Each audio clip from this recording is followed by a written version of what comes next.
Hey, what's up, everybody? It's your girl, Pastor J of the Change Church, jumping online and hit you with another video. I want to tell you a few things that my divorce has taught me thus far. Like, thus far, okay? Like, not even gonna hold you, just keeping it a buck. It's self-care. Because when everything hit the fan, I had not realized I was so focused on taking care of the spouse, taking care of the children, that I forgot to take care of me. And I don't mean just bathing and things like that, but when was the last time you did a facial? When was the last time you got your eyebrows done? When was the last time you got your nails done? When was the last time you just sat in the bathtub with a candle and wrote your thoughts or cried your heart out? When was the last time you had a movie night just with you and a good friend? When was the last time you started reading to encourage yourself? Like, self-care for me, which may look different for you.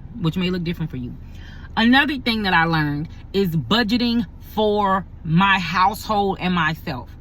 What do you mean? Well, of course, in order to make sure things are great or better for the spouse, I'm swiping cards, I'm maxing out credit cards, I'm doing all I'm supposed to be doing, overplaying my part. But at the end of the day, I left with nothing. I had nothing.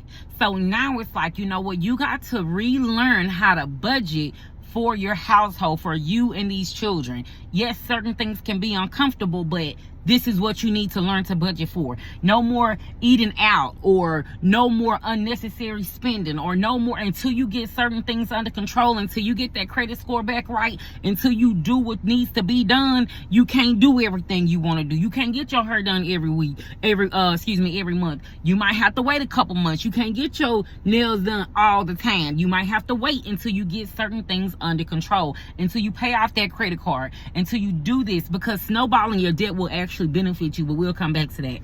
Also, another thing that I learned, and these are in no particular order, another thing that I learned was self-love and self-worth. They're not the same thing, but most people argue that they are, but I'm not going to get into that right now. I forgot how amazing I am. With all the trauma and all the situation and all the things that went on in my marriage, it had me looking at myself differently. Looking at myself as if I did not put my best foot forward. Looking at myself as that I was solely the problem. Looking at myself as if I couldn't do anything right, or I didn't look good enough, or I didn't. So when I'm talking about self-love, this little piece right here, baby, love it. With no makeup on, I still look good. You know, like, get into a place of really loving myself without the makeup on. You know what Mary said? Mary J. Blige said, when I wake up in the morning, I don't even got no makeup on, I say, good morning, gorgeous.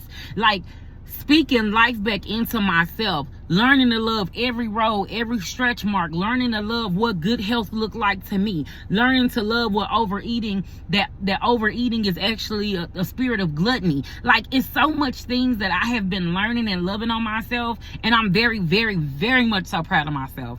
But I learned that throughout my divorce. Another thing that I learned is goal setting and goal reaching.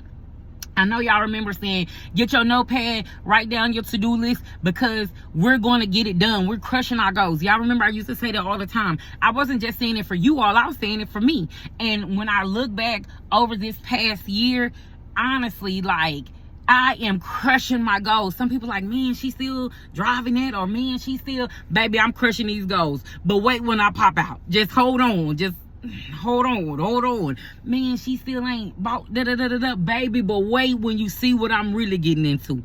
So it's just a point of reaching my goals. Even with my children, you know, graduating, it was amazing. Even with my children getting their first jobs, man, amazing. My children going off to school, just goal setting that I have. My daughter, she's 2, she knows sign language, we working on Spanish. Like, when I tell you I'm in, Man, another thing that I learned is to release the fear.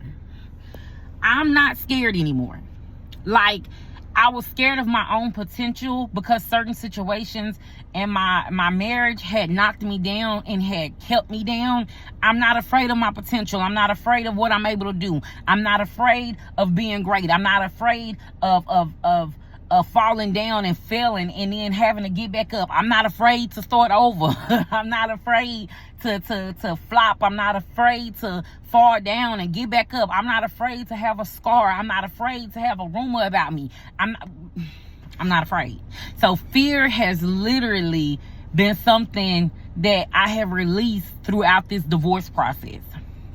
Another thing is paying attention to my triggers. And some people are like, man, when I first was going through this process, I couldn't watch a love movie and I could not listen to love songs. For what? What am I listening to that for? Baby, let me tell you something. I love. And I mean, I don't want to be in a relationship or nothing. I don't want nothing like that. I don't want nothing like that. But I love. I love seeing other people happy. I love speaking life into other people concerning their love life. Don't give up. Trust in God. Believe. You know, the whole nine. Because now I'm starting to pay attention. It's not to the point of I'm paying attention to my triggers. Things that set me back. And it's not, how can I say it without making it sound weird? Just know I pay attention to my triggers. I don't show up to places. People invite me to places. I will not show up. And I say, I'm not willing. Somebody even asked me to help them with a dance. Somebody was like, oh, well, will you help me? And I told this person, I said, no, I don't want to help you with a praise dance. I don't want to help you. I don't want to be around those people. I don't even want to be around you. Y'all are triggers for me right now. Right now, in my healing process, y'all are still triggers for me. And the woman was still like, let me send you this video of all these people who, like, okay, you crossing boundaries, okay? You don't even care about my boundaries. But the point I'm making is I'm paying attention. Another thing is I'm learning what I really want. And this is probably the biggest. Like, hear me clearly. I'm learning what I really want, right? So I always said that I wanted to have another child with Nation because I didn't want her to grow up by herself. She was a girl. I didn't want her to go to school by herself. She by herself. I didn't want to do that. And so, honestly, I don't want no other kids. I don't want no more kids. I don't want COVID. I don't want a cold. I don't want sinus pressure. I do not want any other kids, period. I don't. Nation is enough for me and I love her. Baby, I don't want another thee or thigh, okay? Don't want that. I'm learning what I really want. Like, I don't know if I should even say this, but, well, I'll use something else. I'll say it like this. Like, most people want to buy a house, right? They're like, oh, I want to buy a house. I want to buy, a house. I want a backyard. I want to, no. I don't want no backyard, because who gonna mow it? I don't even want a front yard. Who gonna mow it? I want a townhome, because in this duplex, baby, it's all... Baby, listen, give me a townhome with a patch of grass.